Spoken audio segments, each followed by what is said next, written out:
ക്രിസ്തുവിന്റെ നാമം മഹത്വപ്പെടട്ടെ. ഇന്ന് നമ്മൾ കേൾക്കുവാൻ പോകുന്നത് സ്വിസ് ഗാർഡുകളെ കുറിച്ചാണ്. കത്തോലിക്ക സഭാ തലവനായ പോപ്പിനെയും അപ്പസ്തോലിക പാലസിനെയും വത്തിക്കാനെയും സംരക്ഷിക്കുന്ന ഒരു ചെറിയ സായുധ സേനയാണ് പൊന്തിഫിക്കൽ സ്വിസ് ഗാർഡ് അഥവാ സ്വിസ് ഗാർഡ്. ഇത് 1506 ജൂലിയസ് രണ്ടാമൻ പാപ്പയുടെ കീഴിൽ സ്ഥാപിതമായ സൈന്യമാണ്. ലോകത്തിലെ ഏറ്റവും ചെറുതും പഴക്കം ചെന്നതുമായ സേനാ വിഭാഗവും സ്വിസ് ഗാർഡ് തന്നെയാണ്. സ്വിസ് ഗാർഡിനെ ആ പേര് ലഭിക്കാൻ കാരണം അവർ സ്വിറ്റ്സർലൻഡിൽ നിന്നുള്ള പട്ടാളക്കാർ ആയതിനാലാണ്. മധ്യകാലഘട്ടത്തിൽ യൂറോപ്പിലെ ഏറ്റവും പ്രഗത്ഭരായ പട്ടാളക്കാർ സ്വിസ്സുകാരായിരുന്നു. സ്വിസ് പട്ടാളത്തിന്റെ പ്രശസ്തി ഏറ്റവും വർദ്ധിക്കുന്നതിനിടയായത് 1474 ഹെറിക്കോർട്ട് യുദ്ധത്തിലായിരുന്നു. തുടർന്ന് സ്വിസ് സൈന്യത്തിന് യൂറോപ്പിൽ വലിയ അംഗീകാരം ലഭിക്കുകയുണ്ടായി. അപ്പോഴാണ് ജൂലിയസ് രണ്ടാമൻ പാപ്പമാരുടെ സംരക്ഷണത്തിന് വേണ്ടി ഒരു സൈന്യനിര വേണമെന്ന് തീരുമാനമെടുക്കുന്നത്. 1527 ഇറ്റലിയുമായി സഖ്യത്തിലായിരുന്ന ഫ്രഞ്ച് സൈന്യം റോമ നഗരം ആക്രമിക്കാൻ തുടങ്ങിയപ്പോൾ ക്ലെമന്റ് ഏഴാമൻ പാപ്പയുടെ സഹായത്തിനെത്തിയത് 176 സ്വിസ് സൈനികരായിരുന്നു.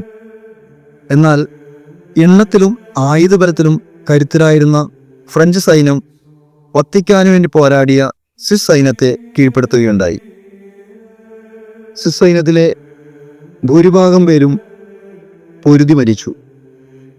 അങ്ങനെ ടൈബർ നദീതീരത്ത് വെച്ച് കൊല ചെയ്യപ്പെട്ട 147 സ്വിസ് ഗാർഡുകളുടെ ഓർമ്മ ദിനമായ മെയ് 6 ആണ് സ്വിസ് ഗാർഡിലേക്ക് പുതിയ അംഗങ്ങൾ സത്യപ്രതിജ്ഞ ചെയ്ത് പ്രവേശിക്കുന്നത്. സ്വിസ് ഗാർഡിന്റെ മധ്യസ്ഥർ വിശുദ്ധ സെബസ്ത്യാനോസ്, വിശുദ്ധ മാർട്ടിൻ എന്നിവരാണ്. ഇവരുടെ ഔദ്യോഗിക ഭാഷ ജർമ്മനാണ്. 19 വയസ്സിനും 30 വയസ്സിനും ഇടയിൽ പ്രായമുള്ള അവിവാഹിതരായ കത്തോലിക്കരായ സ്വിറ്റ്സർലൻഡ് പുരുഷന്മാരെയാണ് ഈ സൈന്യത്തിലേക്ക് റിക്രൂട്ട് ചെയ്യുന്നത്. കത്തോലിക്ക സഭയോടുള്ള സമർപ്പണവും പാപ്പയോടുള്ള വിധേയത്വവും ഇവരുടെ സവിശേഷ ഗുണങ്ങളാണ്.